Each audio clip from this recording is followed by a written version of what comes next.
for act of commission. This particular act is required to be committed, required to be done, required to be performed. یہ ایک act ہے, قرآن require کرتا ہے کہ it should be done,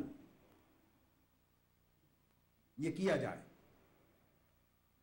تو طلب ہے کسی کے فعل کے کرنے کی, کسی کام کی ادائیگی اور کرنے کا حکم ہے قرآن میں. اب صرف اس کے کہ کسی کام کو کیا جائے اور اس کے کرنے کی جو طلب ہے,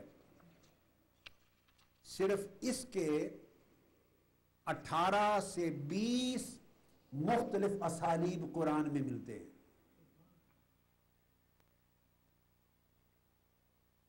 اب جب تک وہ جو سیدنا فاروق اعظم فرمائے تھے جس کو احکام شریعت کی طلب ہو, فقہ پوچھنا چاہے تو معاذ بن جبل کے پاس جائے, کسی کو فرمایا عبداللہ ابن مسعود کے پاس جائے, کبھی علی المرتضیٰ کے پاس جائے. یہ جو اسپیشلائزیشن کرائی اس کی ریزن یہ ہے کہ اب عام پڑھنے والا جب قرآن میں پڑھے گا تو کسی فعل کی ادائیگی کی طلب ملے گی, قرآن میں منشا ملے گا کہ ہاں یہ کرو یہ کرو یہ کرو, مگر اس سے یہ تعین وہ کہاں سے کرے گا کہ فرض ہے, واجب ہے, مستحب ہے, سنت ہے, یہ مباح ہے. قرآن میں نہ لفظ فرض آئے گا الا چند مقامات کے, نہ واجب کا لفظ ملے گا, نہ سنت ہے یہ ملے گا, نہ مستحب ہے, نہ مباح ہے. اب فقہ کو چھوڑ کر اور علم الفقہ کو چھوڑ کر اور قرآن سے حدیث کو ملانا اور قرآن اور حدیث کو جوڑ کر اس سے حکم اخذ کرنا اور اس حکم کا درجہ متعین کرنا کہ اس کا درجہ یہ ہے, اس کا لیول یہ ہے, اس کی گریویٹی آف ڈیمانڈ یہ ہے, اس حکم کی سینگوینٹی یہ ہے, اس کی ڈیمانڈ کی گریویٹی یہ ہے, اس کی ڈیمانڈ کے پیچھے جو پاور آف سینکشن ہے, سینکٹیٹی, وہ اتنی امپورٹنٹ ہے, امپیریٹو ہے, کمپلسری ہے, یہ ریکمنڈیٹری ہے. یہ تو کوئی چیز بھی قرآن نے بیان نہیں کرنی. اب مثالیں سنیں تو یہ کہاں سے آئے گا, جو علم کہاں سے بنے گا, عمل دنیا کہاں سے کرے گی. ہر شے فرضی فرض ہوتی چلی جائے, ہر شے حرامی حرام ہوتی چلی جائے. یہ جو مدارج کا تعین ہے, grades of laws, gradation of laws, مدارج احکام, احکام کا تعین, احکام کی نوعیت کا تعین, درجے کا تعین, اس کی اہمیت کا, اس کی سطح کا تعین, یہ تو قرآن کا سبجیکٹ ہی نہیں ہے. قرآن پڑھیں گے, ساتھ حدیث پڑھیں گے, اور صاحب الفقہ جب ان کو ملائے گا تو احکام مرتب کرے گا, وہ مرتب کر کے آپ کو دے گا تو اس کا نام مذہب فقہی بن جائے گا. یہ فقہ حنفی اور مالکی شافعی اور جعفری ہو جائے گی. اب مثال کے طور پہ ایک اسلوب یہ ہے صراحتاً کسی فعل کا حکم دیا جانا. قرآن مجید میں ایک طریقہ یہ پایا جاتا ہے کہ ایکسپلیسٹلی آرڈر دیا جاتا ہے, کمانڈمنٹ, ایکسپلیسٹ کمانڈمنٹ. مثلا فرمایا ان اللہ یأمر بالعدل والإحسان وإیتاء ذی القربى. آ گیا. اب اتنا ہی ہے کہ عدل و احسان کریں, رشتہ داروں پر خرچ کریں. اب اس سے احکام کیسے نکلیں گے؟ ایتاء ذی القربى میں کون کون سے رشتہ دار شامل ہیں اور کس پر پہلے خرچ کرنا, کس پر بعد میں, کس پر کتنا, کس پر کم, یہ سب احکام کہاں سے نکلیں گے؟ بہت سی آیتوں کو ملائیں گے, ساتھ کئی احادیث کو ملائیں گے, اور تمام آیات اور احادیث کو جمع کر کے پھر منشاء شریعت اور منشاء شارع علیہ السلام, قرآن و حدیث کا منشا سمجھ کر جب اس میں سے استنباط کر کے ایک نظم دیں گے تو اس آیت کریمہ کا پورا شرعی معنی سامنے آ جائے گا. اس کو فقہ کہتے ہیں. کیونکہ میں پتھروں کے چکر میں نہیں پڑتا اور پتھروں کی قسمت میں بلیو ہی نہیں کرتا اس گورکھ دھندے میں. جوہری جائے گا تو وہ نکال لے گا, اس کو پہچان ہے کہ یہ کون سا پتھر ہے, یہ کون سا, یہ کون سا, یہ کون سا. جس کو سمجھ نہیں ہے وہ تو ایسے سارے پتھر ہی اٹھا کے لائے گا, اس کو سیپ اور گھوموں کی سمجھ نہیں ہے. تو اگر کوئی قرآن سے احکام شریعت نکالنا چاہے تو وہی نکالے گا نا جس کو احکام شریعت کا بنیادی علم ہوگا, وہ ویژن ہوگا, اور پھر قرآن اور حدیث کو پڑھے گا تو اس کو وہ احکام ملیں گے. بس وہ جس کو قرآن اور حدیث سے احکام شریعت کے نکالنے کا علم آتا ہے اس کو فقیہ کہتے ہیں، اور اس علم کو فقہ کہتے ہیں۔ تو فقیہ جب دیکھتا ہے تو اپنے علم کے ساتھ اس کو احکام قرآن و سنت کے احکام شریعت ملتے ہیں۔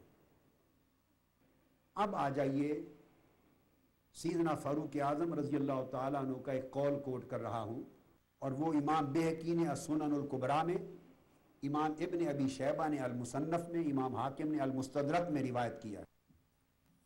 یہ جو میں نے آپ کو اسپیشلائزیشنز کی بات کی نا اب تک، جی اب بتاؤں یہ concept of specialisations, we have been talking about concept of specialisation, specialised fields, ہر ایک کوئی الگ الگ اسپیشلائزڈ فیلڈ کا ماہر ہونا، تاکہ وہ قرآن اور حدیث کو دیکھے تو وہ اس سے اخذ کر سکتا ہے۔ دوسرا وہ بات اخذ، یہ جتنی گفتگو میں نے کی اب اس پر میں سند لا رہا ہوں سیدنا فاروق اعظم رضی اللہ تعالیٰ عنہ کی۔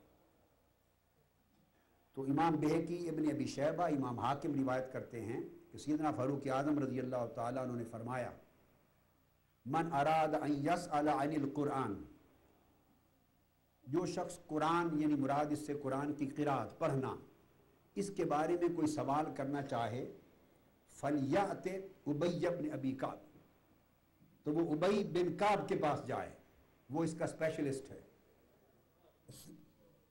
وَمَنْ أَرَادَ أَنْ يَسْأَلَ عَنِ الْفَرَائِضِ فَلْيَأْتِ زَيْدَ بْنَ ثَابِتٍ، جو علم وراثت کے بارے میں کوئی معلومات یا علم یا سوال کرنا چاہے وہ زید بن ثابت کے پاس جائے۔ اب علم وراثت پوچھنے والوں کو ابی بن کعب کی طرف نہیں بھیجا۔ اب سوچئے، یہ اسپیشلائزیشن ہے۔ جس نے قرات اور تجوید سیکھنی ہے ابی بن کعب کے پاس جائے، جس نے علم وراثت، علم الفرائض سیکھنا ہے وہ زید بن ثابت کے پاس جائے۔ ومن اراد ان یسأل عن الفقہ،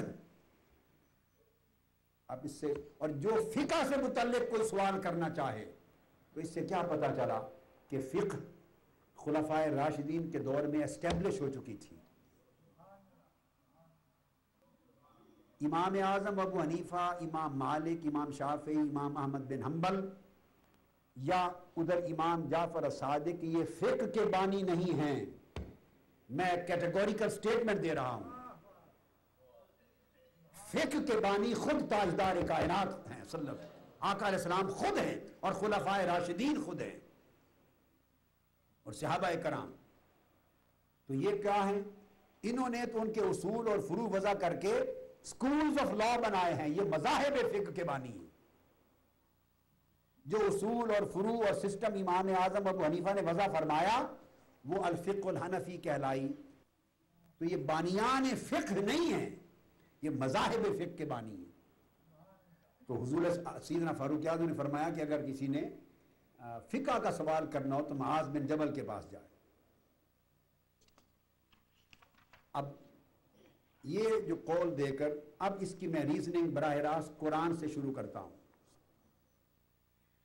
کہ قرآن مجید سے احکام شرعی اگر علم الفقہ نہ ہو اور آدمی اس سے بے نیاز ہو جائے، فقہ کا، اصول فقہ کا، ائمہ فقہ کا، فقہا کا، فقہ کی کتب کا، فقہ کے علم کا، اس کے اصول و فروع کا، اس سے اس کی پوری سائنس کا انکار کر دیا جائے، اس کو معاذ اللہ تھرڈ لیول کی کوئی سورس سمجھ کے ریجیکٹ کر دیا جائے، تو کوئی ڈائریکٹ قرآن سے ہی سارے احکام سمجھنا چاہے تو قرآن سے احکام شریعت کا فہم ہی، صحیح فہم ہی ممکن نہیں ہے۔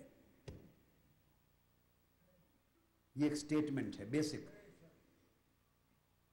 اب اس پر میں قرآن مجید سے دلائل لا رہا ہوں۔ مثلا قرآن مجید میں بہت سی جگہوں پر حکم ملتا ہے کسی فعل کے کرنے کے لیے۔ کیا حکم ملتا ہے؟ ایک ڈیمانڈ ملتی ہے for act of commission, this particular act is required to be committed, required to be done, required to be performed۔ یہ ایک ایکٹ ہے، قرآن ریکوائر کرتا ہے کہ it should be done، یہ کیا جائے۔ تو طلب ہے کسی کے فعل کے کرنے کی، کسی کام کے کی ادائیگی اور کرنے کا حکم ہے قرآن میں۔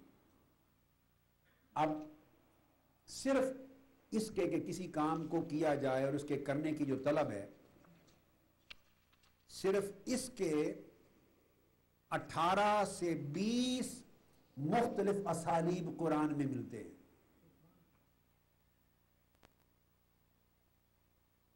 اب جب تک وہ جو سیدنا فاروق اعظم فرمائے تھے جس کو احکام شریعت کی طلب و فقہ پوچھنا چاہے تو معاذ بن جبل کے پاس جائے، کسی کو فرمایا عبداللہ ابن مسعود کے پاس جائے، کبھی علی المرتضیٰ کے پاس جائے، یہ جو